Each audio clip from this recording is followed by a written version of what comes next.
Gracias. Mamá e hija, excelente servicio en Kids. Gracias por sus vidas. Familia, sean bienvenidos a Vid Central. Estamos festejando el Día del Niño. Ay, ya perdieron el sentido del humor ustedes, hombre. Miren, Jesús dijo, no dejen de ser niños. Cuando vio lo complicado que a veces nos volvemos como adultos, dice que trajo un niño y lo puso en medio. Y él dijo que el que no se haga como un niño no puede heredar el reino de Dios. Ay, te quedas pensando así, ¿qué tiene que ver esto? ¿O qué quiere decir? Y más tarde el apóstol Pablo dijo que el ser niño, ser niños en la malicia. ¿Qué es eso? Niños en la malicia. Es que los niños se enojan y son fáciles de perdonar. ¿Y ha sucedido que luego entre nuestros hijos se pelean si están chiquitos y luego los papás se enojan y los niños a los 5 minutos ya andan jugando? ¿Ha visto eso? Y los papás siguen peleados hasta el día de hoy, ¿verdad? Por eso Jesús decía, sean como ellos. Pues no está mal que se enojen o no, a veces no podemos evitar el molestarse, pero sean como niños, sean fáciles de perdonar, fáciles de amar. Es sorprendente que un niño de repente llegue y te da un abrazo. ¿Qué quieres? Nada. ¿Le ha pasado eso? Es maravilloso. Los niños son fáciles de soñar. A un niño le dices, ¿qué quieres ser cuando están grande? Bueno, todos quieren ser bomberos y eso no, pero los niños son fáciles de soñar. Los niños son fáciles de divertirse con cualquier cosa. Por eso decía, no dejen de ser niños. Un niño es fácil para la fe. Dile al niño que le vas a comprar un elefante un elefante volador y te la va a creer. ¿Verdad que sí lo cree?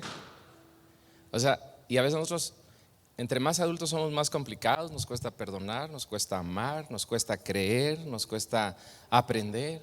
Y Jesús decía, no dejen de ser niños. Así que feliz día del niño. Feliz día del niño. Y si tú estás aquí por primera vez, qué gusto. Queremos ser tu familia espiritual. Hay 2 nacimientos en la vida. Uno es el nacimiento físico de mamá y papá, lógico, que venimos, eso nos hace hermanos porque venimos de nuestros padres Adán y Eva. Pero hay un segundo nacimiento, y este segundo nacimiento se da en el espíritu, y este viene de Dios. Y ese segundo nacimiento es donde nos gustaría ser tu familia espiritual. Y oramos que en Jesucristo encuentres solución, como hemos encontrado esperanza y solución a muchos de nuestros retos en la vida. Así que sé bienvenido, tendrás aquí tu casa y una familia espiritual. Queremos también agradecer a todos nuestros voluntarios, de verdad, gracias sin excepción a todos. Es formidable ver a nuestros anfitriones sirviendo, a los de multimedia, a los de kids, a los del comedor. Es un equipo enorme. A los de alabanza, formidables, nos bendice su vida. Gracias a todos, chicos, los de la alabanza. Ellos están desde muy temprano. Damos un aplauso a nuestros voluntarios. Gracias por ayudarnos a conectarnos con Dios. Cuando uno sirve a Dios, no busca la honra, pero si te la dan, es bíblico, es correcto. Dice que al que honra, honra, y al que respeto, respeto. Agradecemos la vida de nuestros amigos Luis Trujillo y Tere Padilla, que el desarrollo de ministerio que han tenido aquí, ellos van a iniciar una nueva etapa a partir de hoy, y pedimos que les bendiga donde quiera que vayan, donde estén. Hay un profundo agradecimiento a sus vidas. Queremos también decirles que hay un congreso que se llama Radiante en recepción. Puedes pedir informes solamente para damas, y así que usted puede pasar ahí y va a ser formidable. Yo creo que va a ser muy bueno. Recomendamos este evento Radiante. Y estamos en la serie Iglesia. Hoy cerramos nuestra serie Iglesia. Hemos hablado que la iglesia es el cuerpo de Cristo, es una familia, es un hospital, es una brigada de rescate. La iglesia es comparada en muchos sentidos, pero sobre todo es el cuerpo de Cristo. Así que ama tu iglesia, sirve en tu iglesia, sé parte y nunca atentes en contra de tu iglesia. Siempre sé solución de tu iglesia.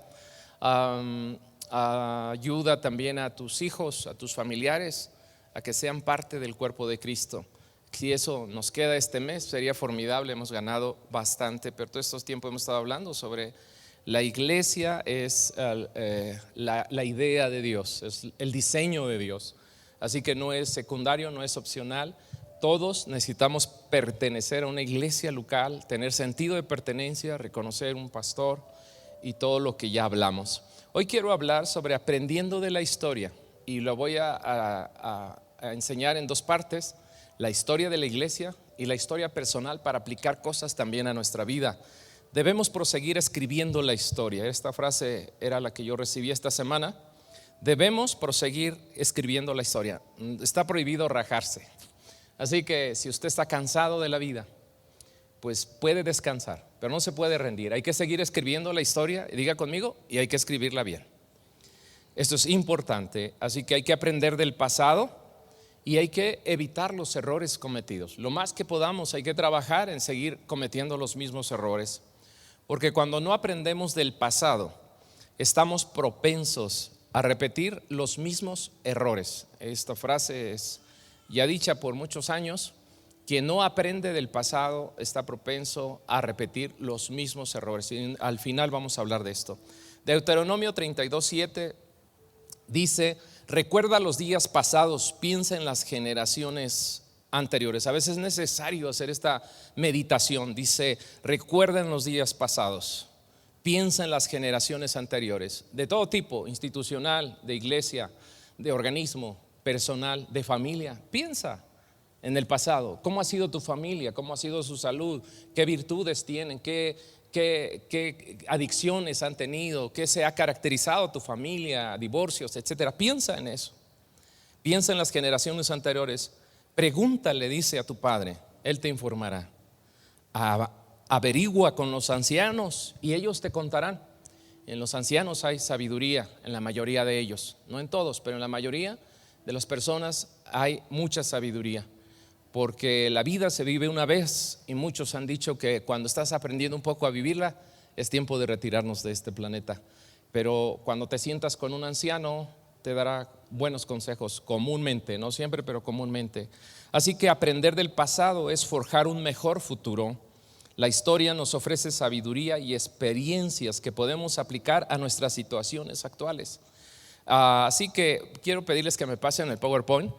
Y lo primero que quiero hablar son dos puntos nada más, y luego muchos subpuntos, pero en estos dos puntos lo que quiero hablar, número uno, es sobre la historia de la iglesia. Tú te preguntas, ¿y cómo llegó a ser iglesia Vid Central?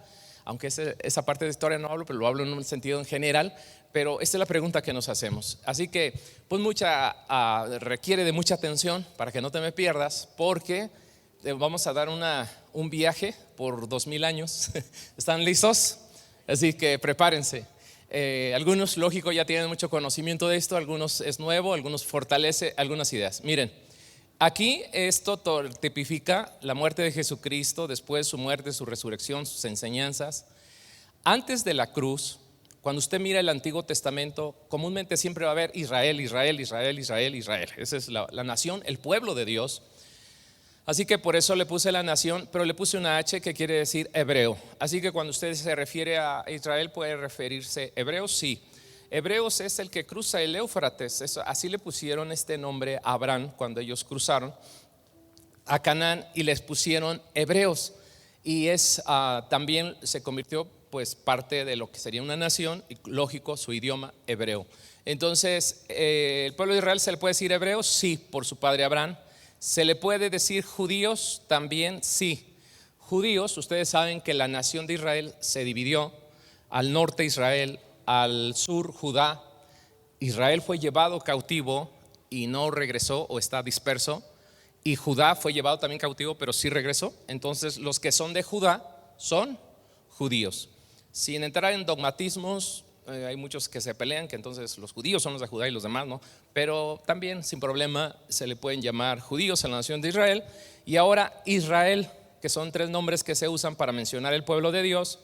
Israel es por el patriarca Jacob, el cual se le cambió el nombre de Jacob a Israel, que Israel quiere decir príncipe o uno que gobierna con Dios. Y así se quedó la nación oficialmente como Israel.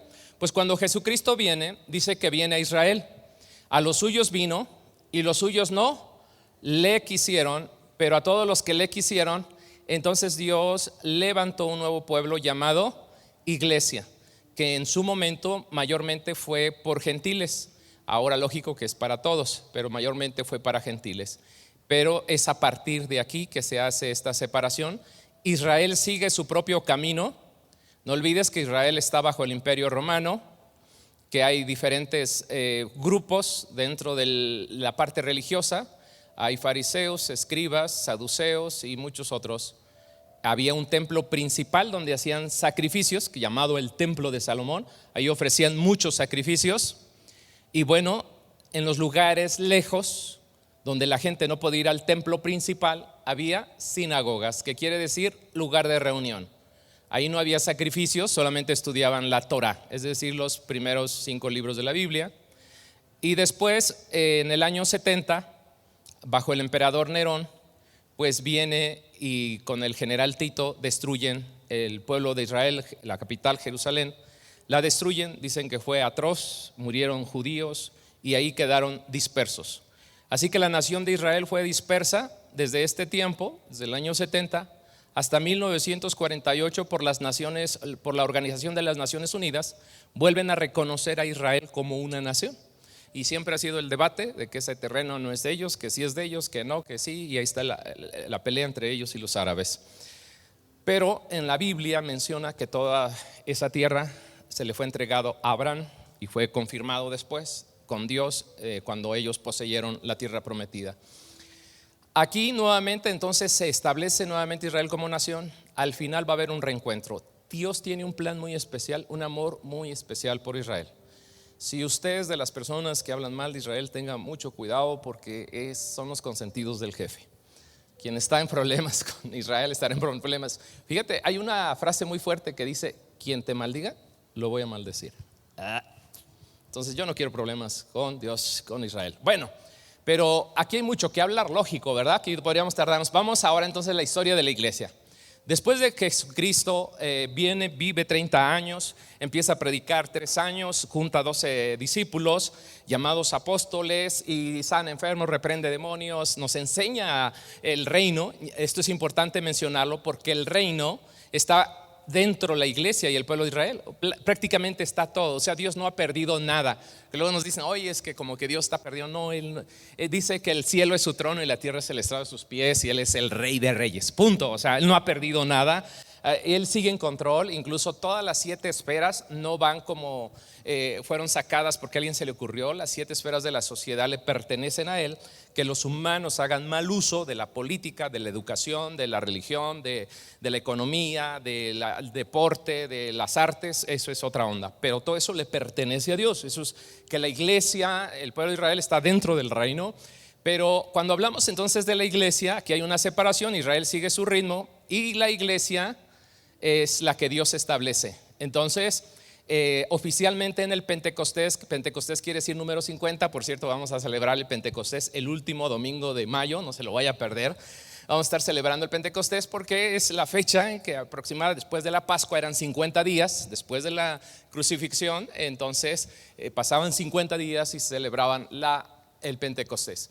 Pues en esta fiesta todos sabemos que vino el Espíritu Santo, empezaron a hablar en lenguas, hicieron milagros, venía mucha gente de muchas naciones, se convirtieron 1000 y 2000 y 3000 y 4000 y la Biblia habla de miles. Hubo una conversión grande llamada la iglesia primitiva o la iglesia apostólica. Todo esto lo vas a encontrar en Hechos de los Apóstoles.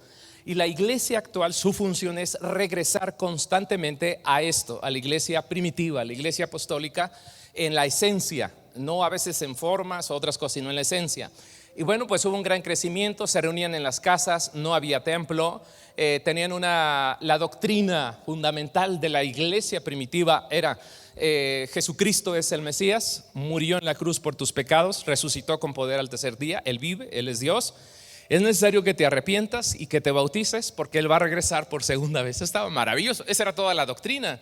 No había Biblias, no había libros, no había tantas cosas como hoy en día, ¿no? Entonces, pero es la doctrina básica que vino, impactó y volteó este mundo y trajo reforma y trajo cambios con una promesa que Jesucristo les había dado. Vayan y prediquen el evangelio a todo el mundo y aquí yo estoy con ustedes hasta que se acabe este mundo. Entonces ellos, esa era su doctrina, no había todo lo que hoy tenemos, ¿verdad? Ahora su gobierno, ahora es importante entender esto para hacer comparaciones hoy en día. El gobierno que ellos tenían no era de una persona que controlaba todo. Las iglesias cristianas evangélicas estamos organizadas por iglesias locales y estamos en redes. Sí estamos unidos, pero estamos en redes. Pero en la iglesia primitiva no existía como un papado o alguien que controlara todo, ¿no? Vemos ahí que el gobierno era pastores. Por cierto, en el Nuevo Testamento usted no va a encontrar que a los ministros se les llamara sacerdotes, se les llamaba pastores. Ese es otro de los puntos. Efesios 4:11 dice que había apóstoles, profetas, evangelistas, pastores y maestros. Las iglesias se componían de un equipo de ancianos, un pastor principal, diáconos y así. Esa era la organización. Después, pues siempre hubo mucha persecución, siempre fueron perseguidos. Esta nueva forma de pensar, de pensamiento, pero sabían que esa vida de ser cristiano, que Jesucristo, esta gente algo tenían, porque eso les generaba mucha pasión. O sea, estaban llenos de vida, de esperanza, y decían que hablaban con Jesucristo. No sé si han visto la película de la resurrección, se la recomiendo que la vean, está padrísima esa película. Y pues los sucesores, estamos hablando de la iglesia apostólica del siglo I, los primeros 100 años. Y entonces los sucesores pues quedan, lógico, una vez que mueren los apóstoles. El último en morir fue el apóstol Juan, y entonces los que quedan son los ancianos de las iglesias locales, el obispo, el supervisor también de la ciudad. Y bueno, continuamos. Ahora, estos son 100 años. Estos son 1000 años de historia. Así que, ¿me sigue aquí? ¿O ya le dio sueño? A algunos no les gusta escuchar historia, y más si no estoy explicándola bien. Dice, no explica bien la historia. Bueno, esto es la línea del tiempo de la iglesia. Entonces, ¿qué sucede después del siglo I? Digamos siglo II, siglo III. Pues muchas de las cosas es que hay persecución. Los cristianos en ese tiempo, para poder vivir el cristianismo, siempre era a ocultas. Se encerraban en cuevas, en las catacumbas. Siempre era en secreto. Incluso empezaron ellos a hacer códigos para entrar a las reuniones que hacían ellos en secreto, como en uno de los códigos era Maranata. Así que decían, ¿cuál es el código? Maranata, que quiere decir Cristo viene. Y otro era el pez en el polvo, hacían en la tierra, hacían la forma del pez, que ese es un símbolo del cristianismo. Y bueno, pues aquí hubo mucha persecución, siglo II, siglo III, siglo IV. En el año 313, en el edicto de Milán, un emperador llamado Constantino, pues según se convierte al cristianismo. Cuando antes perseguían a los cristianos, les hacían tanto daño, él dice, la tradición y en cierta forma la historia, dice que vio en el cielo un signo de la cruz y una frase que decía, por este signo vencerás. Entonces el asunto es que él logró la victoria, una gran victoria de ejército, y entonces él estableció la cruz como el símbolo. Y en el año 313, en la ciudad de Milán, se establece un edicto donde habrá tolerancia religiosa, donde ahora el cristianismo es parte del imperio. No solo eso, más tarde el cristianismo se convierte en la religión oficial del imperio, a tal grado que ahora los que eran perseguidos eran los que no eran cristianos. Entonces empezó a haber una mezcla de cristianismo con paganismo. Entonces imagínense a todas las personas que creían en otros dioses, que hacían sacrificios, que hechicería y todo eso. Empezó a haber una mezcla porque nadie quería ser excluido de lo que estaba en ese momento del imperio de moda. Entonces, al mezclarse el paganismo con el cristianismo, pues lógico que resultó en una mezcla que vino a traer apostasía, vino a traer daño, porque había de repente ministros, personas que realmente no estaban ahí porque querían ser cristianos, sino por temor a no ser perseguidos, pero no tenían ningún principio, no sabían nada del cristianismo. Así que imagínense esa parte. Y bueno, pues hay una mezcla de paganismo, falsas doctrinas. En el año 397, en el concilio de Cartago, fíjate que aquí es muy interesante porque ya se establece el canon bíblico. Aquí podría yo tardarme mucho, pero la idea nada más es darte un panorama grande. Se establece el canon bíblico, y no se establece el canon bíblico porque un sínodo lo decidió, sino porque eran sagrados esos libros, fue que se estableció de esa forma. Tengo un tema que si usted quiere también se lo podemos impartir. Si no lo ha recibido, lo damos en Avanza 1. Ese es el primer tema que damos sobre esto. Ahora, ¿qué sucede en el siglo IV, siglo V? Pues aquí hay una total pérdida de la iglesia. La iglesia se pierde. La iglesia empieza a entrar en corrupción, en lucha por el poder político, en asesinatos, en perversión sexual. La iglesia, a tal grado que la iglesia toma un puesto que no le corresponde. Aquí no estamos en contra de que personas, cristianos con principios de Dios, se desarrollen en la política, en cualquier esfera. El asunto aquí es que como iglesia, como institución, no nos mezclamos en ese sentido en el asunto de la política, en el poder de la lucha política. Y ya puedo platicarles muchas historias, pero esto podríamos aprender de la historia. Aprendamos de la historia.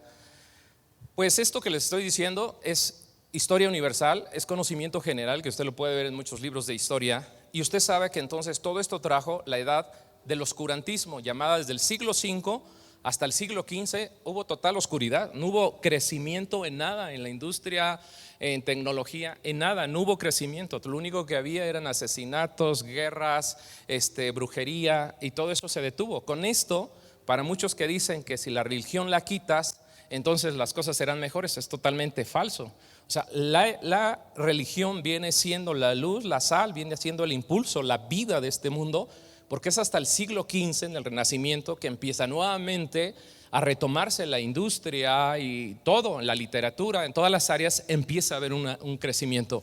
Pero aquí en esta edad oscura es donde entra, cada vez que una iglesia pierde su esencia, pierde la razón por la que existe, pues ya perdió todo. Por eso dijo Jesús: ustedes son la sal, no dejen de ser la sal, porque si dejan de ser la sal, solamente serán pisoteados y serán hollados.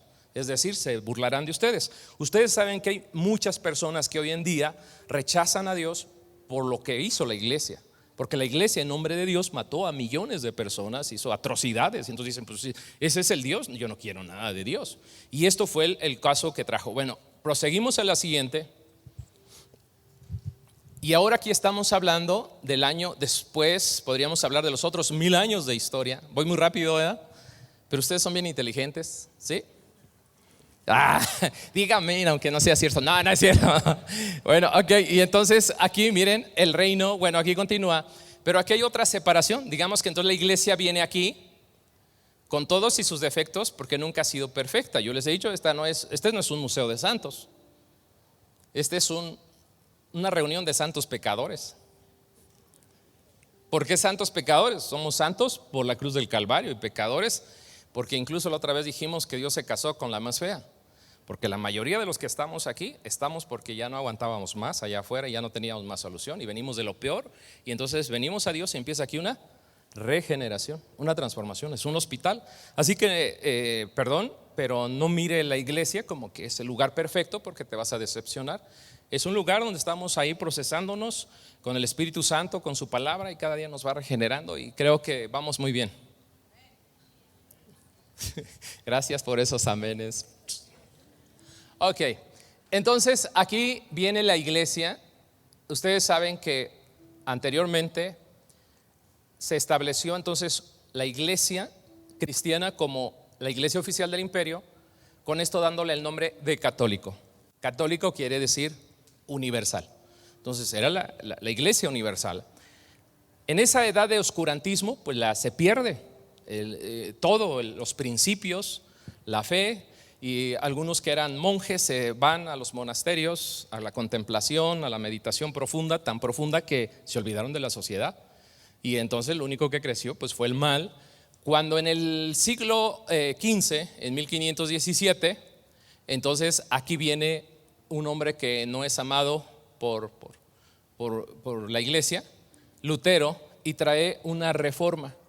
Él empieza a ver tantas injusticias dentro de la iglesia, empieza a haber corrupción, empieza a ver una de las cosas que más le molestó a él, porque no había acceso en este tiempo de aquí, en el siglo 12, 13, 14.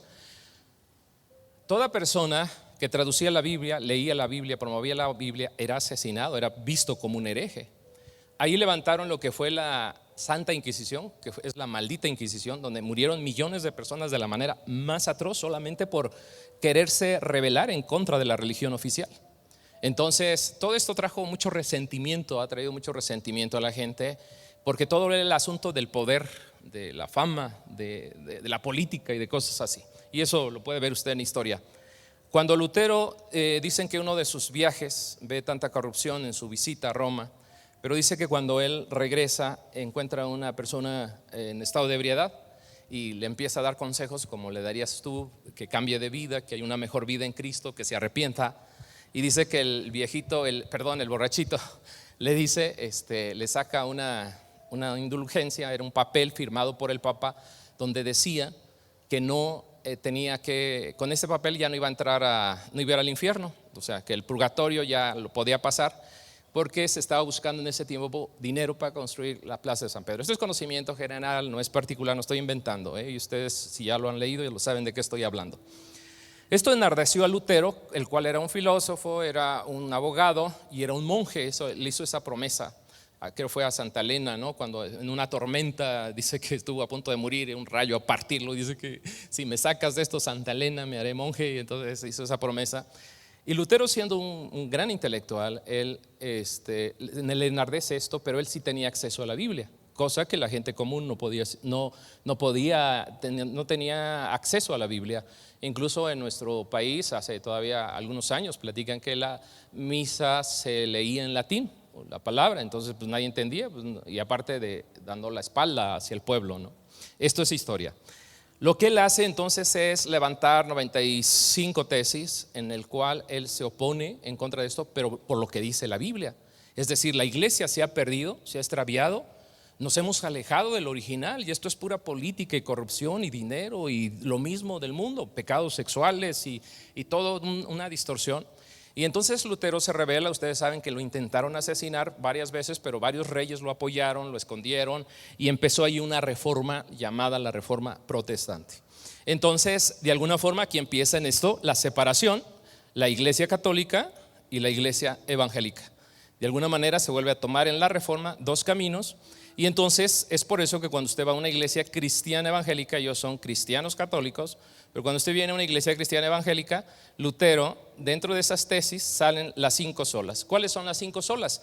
Solo Jesucristo, solo Él salva, solo Biblia, solo fe, solo gracia, solo Él daremos la gloria. Esas son las 5 solas. Y sobre eso como que gira todo. Es decir, como que ya nos olvidamos, regresemos al camino. Entonces solamente Jesucristo es el Salvador, no hay más salvadores. Solamente su gracia, no es por obras, es por medio de la fe. Solamente a Él daremos la gloria. Y entonces Él empieza esta restauración, lo cual empezó a traer nuevamente un camino de lo que habíamos perdido anteriormente de la iglesia apostólica. Así que no necesitamos mucha ciencia. Tú tienes la Biblia en tu mano, tienes la Biblia en casa, estúdiala. Ahí te habla qué es la iglesia. En Hechos de los Apóstoles, las cartas, cuando tú las estudias, entonces tú harás comparación y descubrirás si estamos ahí lo más cerca del original, que sería la iglesia primitiva, que sería la del Nuevo Testamento. Ahora, dentro de esto, entonces la iglesia sigue avanzando. Yo me hago una pregunta igualmente que usted podría hacérsela. América es evangelizada por la Iglesia Católica Cristiana. Entonces en el año 1526, cuando vienen a México, que realmente otra vez usted conoce la historia, todo lo que sucedió, y los intereses eran más políticos, de riqueza, de llevarse todo el oro, de abusos, de tantas cosas que sucedieron en nuestro país. Y dicen que reproduces lo que eres. Eso está fuerte. Uno de los consejos que siempre nos han dado como pastores: cuida mucho tu interior, no sean hipócritas, no estés cuidando siempre lo exterior, porque tú no reproduces lo exterior, reproduces lo interior, reproduces lo que eres. Entonces lo que reprodujeron en América pues ha sido eso: corrupción, mentiras, pobreza y tantas cosas. Ahora ve la diferencia cuando el evangelio llega en 1620 a los a través, y ahora en cierta manera no eran como los misioneros, más bien ellos venían huyendo de Europa por la persecución religiosa que había allá con los que se habían rebelado en contra de la religión oficial. Pero cuando ellos llegan a Estados Unidos, establecen colonias donde usted puede ver la reforma o más bien los fundamentos que se establecen en Estados Unidos en el siglo XVI, siglo XVII, donde es una nación próspera. Esa es una promesa de ahí en la palabra. O sea, cuando Dios llega a una familia, a una nación, todo prospera integralmente. Por eso un país, aunque diga que es cristiano en el 80%, si no se ve en el fruto, en los resultados, es solamente religión. Y la religión es una copia barata de lo que es la verdadera relación con Dios. Pero cuando es una verdadera relación, la gente cambia, o sea, porque tiene que cambiar, la espiritualidad te cambia. No matarás, pues no mato. No robarás, no robo. Honra a tu padre, a tu madre, pues honras a tu padre, a tu madre. Y entonces cambia la nación, cambia todo. Pero en Estados Unidos es sorprendente cómo empezaron a prosperar, a crecer, porque no había esa corrupción que tenemos en muchos países de Latinoamérica. Empezaron ellos a orar antes en los congresos. Eso está en la historia. Oraba el presidente, siempre su frase era: primero Dios, en Dios confiamos. Esas eran sus frases. Siempre se tomaba a Dios en cuenta. En las universidades estaban los 10 mandamientos y siempre, y esto se ha ido deteriorando en Estados Unidos. Pero yo digo, nada más para hacer una comparación, lo único que nos divide es dicen por ahí, es un río, ¿no? Entonces, ¿qué diferencia hay? Y cuando dicen que México es un país tan próspero, tan maravilloso, pero no lo vemos ya hace décadas, dice que ha sucedido. Esto nada más es un paréntesis para decirte que el evangelio son buenas noticias. El evangelio trae prosperidad, cambios a las personas. El evangelio no es religión, no te viene a desgraciar la vida como algunos dicen. El evangelio es cambio, el evangelio es vida, es poder, es salud. Esto dijo Pablo en Romanos capítulo 1. El evangelio es poder para los que creen, es transformación, es salud. El evangelio es eso, es esperanza.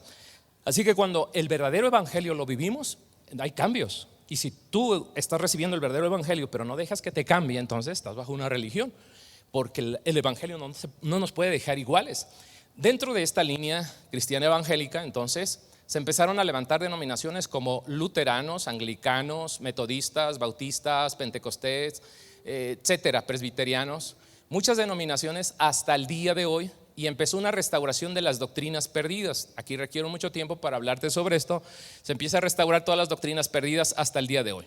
Ahora, dentro de todo esto, algunos dicen: es que la iglesia cristiana evangélica está dividida y que no sé qué. No, señores, la diferencia es que el formato que nosotros tenemos no es el de la iglesia oficial o la iglesia católica, porque en la Biblia no encontramos eso.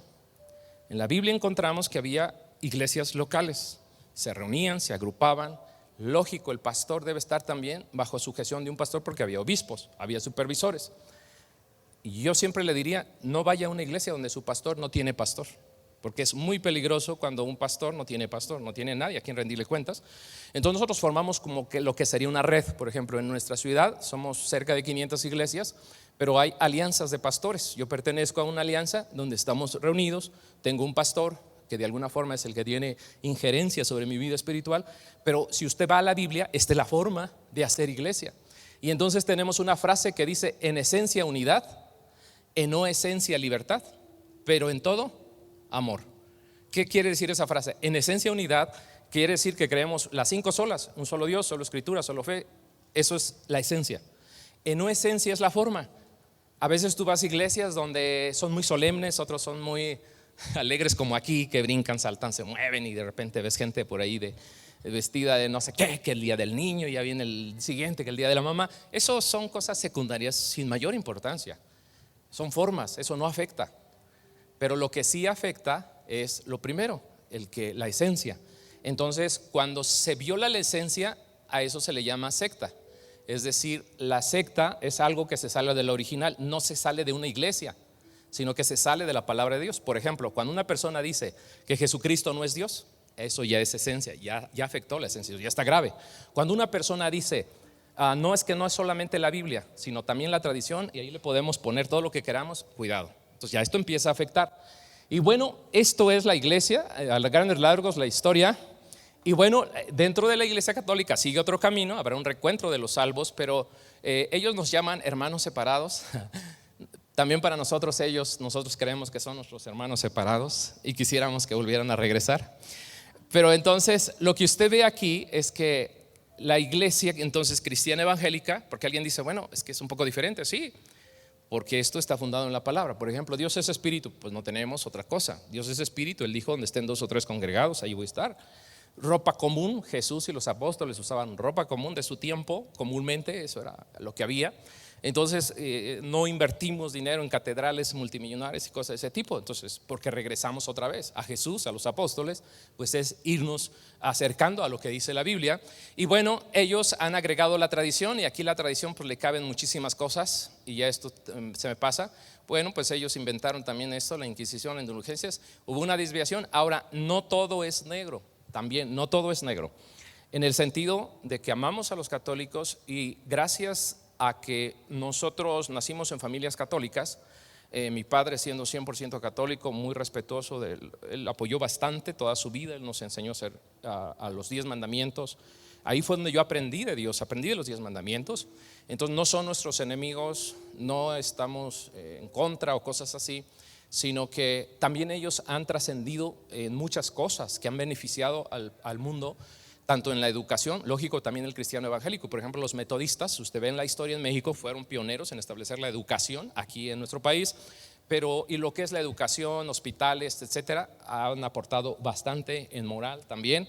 Sin duda alguna tiene su lado oscuro, pero no todo es oscuro. Entonces tampoco no estamos peleados. Yo también creo que son nuestros hermanos separados. Y también los que están aquí, yo quiero decirte que tú lo descubras por ti mismo. No me creas si no quieres, pero tú descúbrelo. Empieza a leer la Biblia. Y la Biblia te dirá realmente si esto que se practica entonces es lo más original que había en esos tiempos, y entonces tomas una decisión. Pero no hay nada más maravilloso entonces que creer en Jesucristo y seguir su camino. La siguiente. Ahora, terminó la historia de la iglesia. ¿Les pareció? ¿Les gustó? Ok, si no, otra vez se las explico. No, no es cierto. Vamos a cambiarle de botón, así es que hágale así. Porque, a ver, nos dejaron la historia y ahorita les voy al punto 2, porque ya voy a terminar y quiero aterrizar esto solamente. Es bien importante. Dicen que si no se aprende de la historia, estamos propensos a repetir los mismos errores. Como iglesia debemos aprender que no estamos aquí para hacer fortunas multimillonarias, para buscar poder, para tratar aquí de ser no sé quién. No estamos aquí para corromper, no estamos aquí para abusar de las personas que nos confían para poderles pastorear. Debemos de aprender. No estamos aquí para el control del poder político. Entonces debemos aprender muchas cosas para poderlas aplicar hoy. Pero ahora la pregunta es, ¿qué de tu vida? Vamos a traerlo ahora de manera personal. ¿Qué de tu vida? ¿Qué de tu historia? Y es aquí donde antes de Cristo está nuestro pasado, el cual no hay nada mejor en la vida que estar en paz con nuestro pasado, vivir el presente y tener esperanza en el futuro con fe. No hay nada más maravilloso que una persona en plenitud y feliz. Y como dijo el hermano José, ya lo pasado, pasado, no me interesa. Bueno, perdón, no me pude aguantar, ya me están regañando que eso no se dice aquí. Pero esto debe quedar sano, y muchos están aquí clavados en la historia. No lo han tomado como trampolín, como enseñanza para crecer, sino para seguirse hundiendo en culpabilidad y en todo. Has llegado a Cristo, hay un antes y un después de Cristo. Hay un yo necio comúnmente cuando venimos a Dios. ¿Cuántos se identifican con esto? Es que ahora que yo voy a cambiar, pues, ahora que amar a la esposa, si yo hablo así, yo soy así. Entonces ya empiezas, ¿no? Y uno está ahí como resistiéndose con Dios. ¿Sabe de qué estoy hablando? ¿Cómo de qué hora hay que trabajar? Que el que no trabaje, que no coma. Si a mí no me gusta trabajar, ya empezamos a pelearnos con Dios. Pero después viene el yo inteligente. Dicen que el necio tropieza con la misma piedra. Siempre, no solamente tropieza, se encariña con ella. Pero la gente inteligente dice que tropieza y aprende de sus errores. Dice, oye, aquí la regamos, hay que estudiar, hay que hacer un cambio. Pero escucha, hay un nivel mayor. Y ahí hay que llegar. El sabio aprende de los errores de otros. Estas historias se escribieron para que nosotros no hagamos. Entonces se escribe aquí.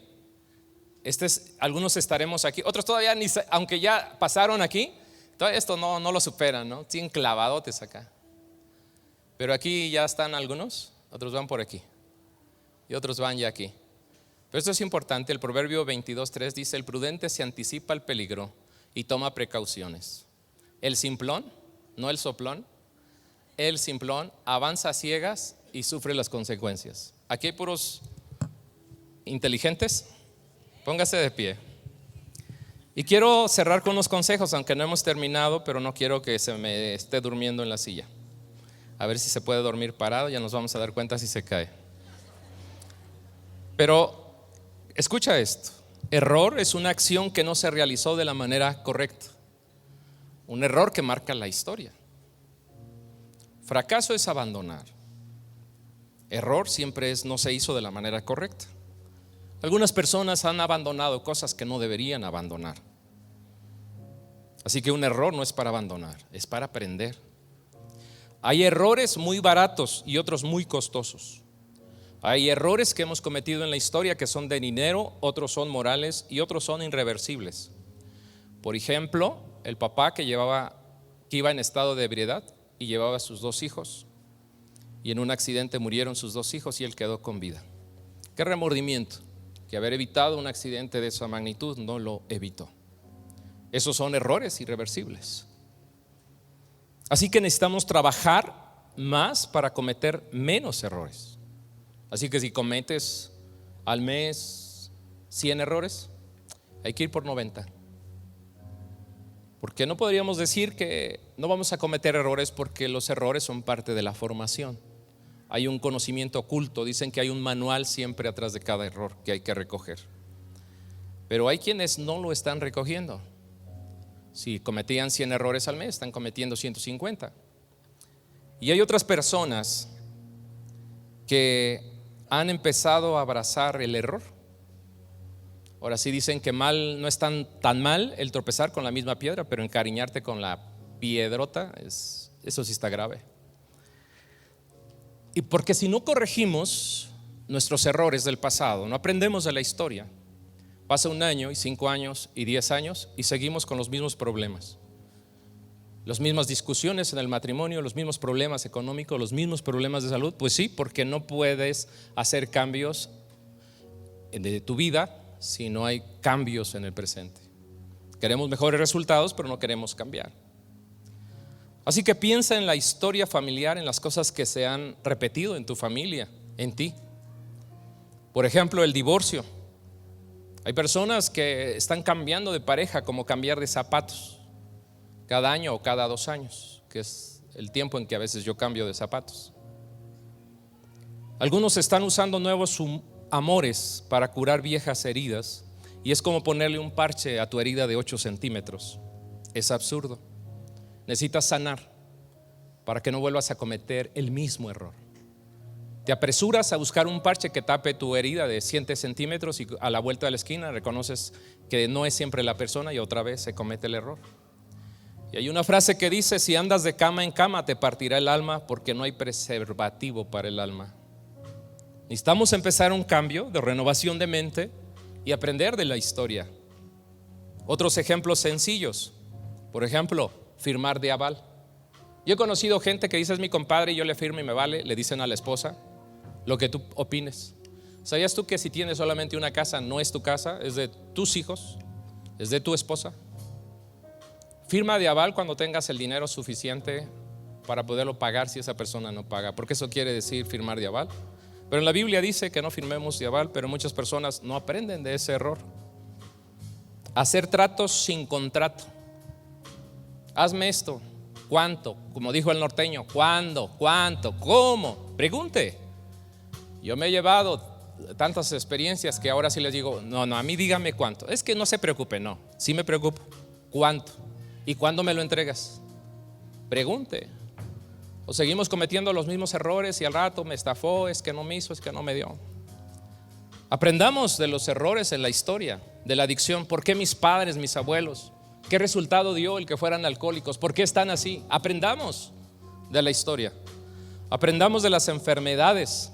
¿Por qué están enfermos? ¿Cuáles son sus hábitos de alimentación? ¿Qué llevan? Aprendamos y hagamos cambios. Otra: no es error tener hijos. El error es traerlos sin ninguna responsabilidad. Estaba viendo que en nuestro municipio ya pusieron el tendedero del deudor alimenticio.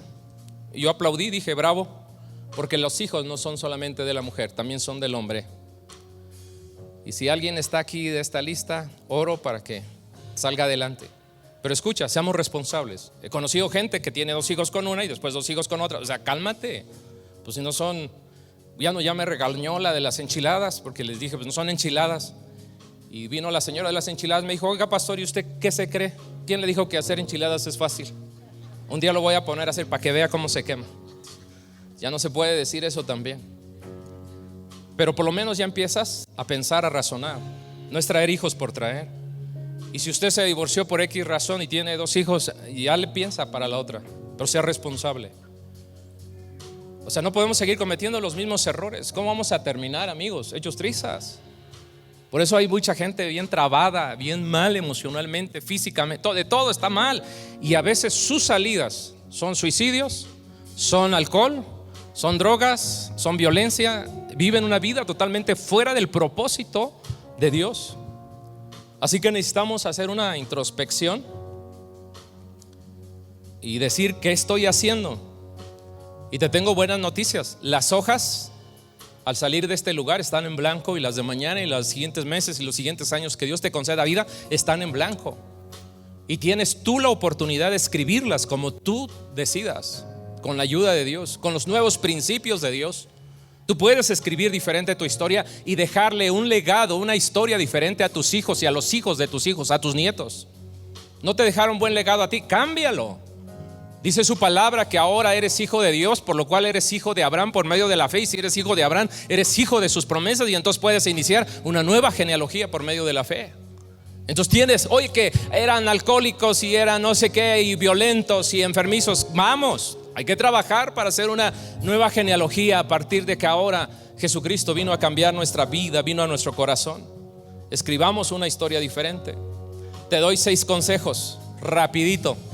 Nada más, no te me canses. 6 consejos rapiditos. Número 1, no nos excusemos. No digas, lo hago porque lo merezco, todos lo hacen, no es para tanto. No excuses tu error del pasado. Asúmelo. No culpes a nadie. Es que Dios me odia porque no me ayuda. Es que no tuve padres. Es que el gobierno. Es que la curva causó el accidente. Es que el temperamento que tengo. Es que la universidad, mis maestros no eran buenos. Es que el pastor, ese pastorcillo que me tocó. Es que el amigo. Es que la novia. Es que el país. Es el cónyuge. Es que la profesión. Es que la temporada. Y están culpando a todo el mundo. Nadie podrá cambiar. No podrás aprender de los errores del pasado si no asumimos la responsabilidad y dejamos de estar culpando a los demás y excusándonos. Número 3, no minimices el error. No es para tanto, cuando quiera lo corrijo. No necesito hablarlo con nadie, no necesito ayuda de nadie. No minimices. Cada vez que tú minimizas un error, entonces solamente lo estás perpetuando. Y lo que hace mucha gente es estar perpetuando sus propios errores. Número 4, saca provecho de ese error. Porque si no, recuerdo de una persona que cometió un error financiero muy alto de 400,000 pesos por un error del empleado. Y el empleado fue y le dijo, me va a despedir, ¿verdad? Dijo, no, me has costado un error de 400,000 pesos, más que nunca te voy a despedir. Qué maravilloso que cuando vamos con Dios le decimos, ¿me vas a despedir? Me está saliendo caro, pero yo no voy a quitar el dedo del renglón. ¿Eres tú? No hay plan B. ¿Recuerdan lo de no hay plan B? Entonces saca provecho. ¿Qué aprendí de este error? Es como la escuela, la vida es como la escuela. No aprendes la lección, no pasas el curso, entonces lo repites y lo repites y lo repites. El gran problema es que si no aprendemos pronto, la vida es una, y cuando aprendes a vivirla es porque ya estamos pasando al 6º piso. Y a veces ya es demasiado tarde. Siéntate con los ancianos. Los ancianos tienen, la mayoría tienen mucha sabiduría que platicarte. Y a veces, como dijo Julio Iglesias, algún día descubrimos, me olvidé de vivir. Nos olvidamos que la vida era más sencilla y que había cosas más maravillosas y más hermosas que estar pasando con tanto odio y contienda y pleitos y gritos y tantas cosas tontas. Tras cada error, entonces hay un manual que necesitamos recoger. Saca provecho, pregúntate. Número 5, trabaja en la prevención. Y para evitar errores, que eso sería correcto. Es como cuando decimos, es un milagro perdonar, pero es doble milagro no dañar.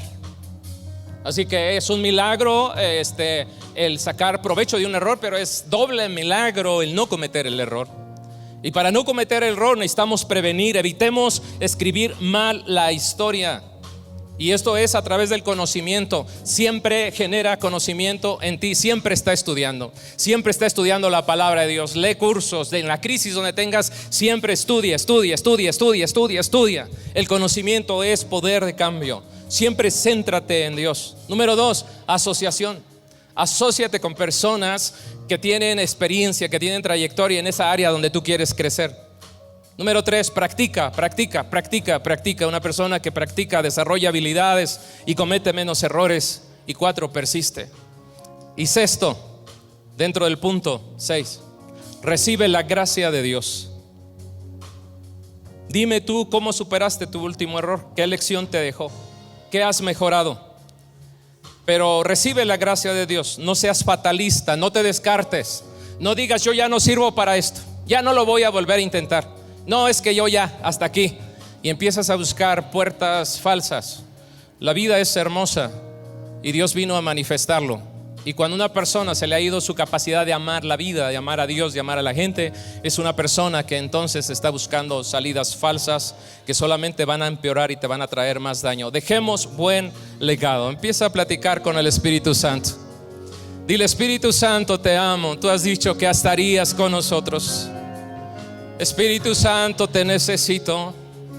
Eres tú el único que puede regenerarnos, el único que puede cambiarnos. Vamos, díselo. Eres tú el único que puede traer transformación a mi vida. Dile al Señor, pon tu mano en tu corazón y dile: hoy quiero aprender de la historia. Hoy quiero aprender que los errores que he cometido no quiero que se pierdan nada más así. Se han pagado demasiado caros para olvidarme. Yo quiero aprender de los errores que he cometido para no repetirlos. Dile eso a Dios. Tanto en la economía, en el matrimonio, en la salud, en el ministerio, en todo, en la iglesia, tu relación familiar. Dile: yo quiero aprender, yo no quiero ser un necio, yo no quiero vivir con necedad, yo quiero ser inteligente, quiero ser sabio. Ayúdame, díselo a Dios. Ayúdame, Señor, yo quiero ser persona sabia. Yo quiero ser gente inteligente, pero no puedo. Espíritu Santo, tú eres poder para el que no puede. Tú eres valentía para el que es un cobarde. Y tú eres dominio propio para el que es un endeble, un voluble. Tú eres Espíritu Santo. Dile: revitalízame en este día. Sé lleno del Espíritu Santo en tu interior. Sé lleno del Espíritu Santo en tu interior. Que tu fuerza interior en este momento crezca, se multiplique, se empodere en el nombre de Jesucristo, para que seas más que vencedor ante toda circunstancia. Diga conmigo: Dios, rompe todo ciclo vicioso que a través de años ha venido en mi vida. Yo quiero salir de la necedad, de estar encariñándome con la misma piedra. Yo quiero tu vida, díselo. Yo quiero tu vida. Yo quiero tu vida en mi familia, en mi matrimonio. Yo quiero una familia que te honre, una familia que te ame, unos hijos que sean educados por tu palabra. Quiero ser hombre de una sola mujer, mujer de un solo hombre. Quiero honrar a mis padres, quiero educar a mis hijos. Quiero tu vida en mí, Señor. Rompe todo ciclo de pobreza, de ruina económica, de deudas y deudas y deudas. Rómpelo, Señor. Rompe en mí conceptos equivocados. Yo quiero prosperar como dice tu palabra, y que nos harías prosperar en abundancia, que nos darías la posición de dar. Yo quiero este día tu voluntad en mí. Yo quiero tu economía en mí. Ayúdame, Señor, que se rompa en este día todo ciclo de adicción. Díselo: se rompe toda adicción. No quiero repetir las adicciones de mis abuelos, de mis padres, los vicios de mis ancestros fuera de mi vida. Díselo: yo hoy elijo una nueva genealogía, una nueva generación a la manera de Dios. Yo quiero trascender con Dios. Yo elijo a Dios en este día, en el nombre de Jesucristo. Pon tu mano en tu corazón. Este cuadro lo vi temprano y quiero hoy ministrarlo. Jesucristo dijo: yo he venido a deshacer las obras del diablo. Cualquier obra del enemigo no tiene autoridad sobre ti, porque Él dice: yo he venido a deshacer toda obra del enemigo. Y en el nombre de Jesucristo sea deshecha toda opresión, todo pensamiento suicida, toda atadura sea deshecha en el nombre de Jesucristo. Y este día Jesucristo dijo: yo soy la luz del mundo. El que me sigue no andará en tinieblas, sino que tendrá la luz de la vida. Y yo profetizo la luz de Jesucristo sobre tu corazón, sobre tu interior, y echa fuera toda tiniebla. Toda tiniebla desaparece, toda opresión, toda confusión desaparece. Ponga sus manos en forma de recibir. Que el Señor te bendiga y te guarde. Que el Señor prospere la obra de tus manos. Que el Señor te proteja de enemigos visibles e invisibles. Y diga conmigo: Jesucristo, te establezco como mi único Señor, como mi único Salvador, como mi único sanador, desde ahora y para siempre. Amén.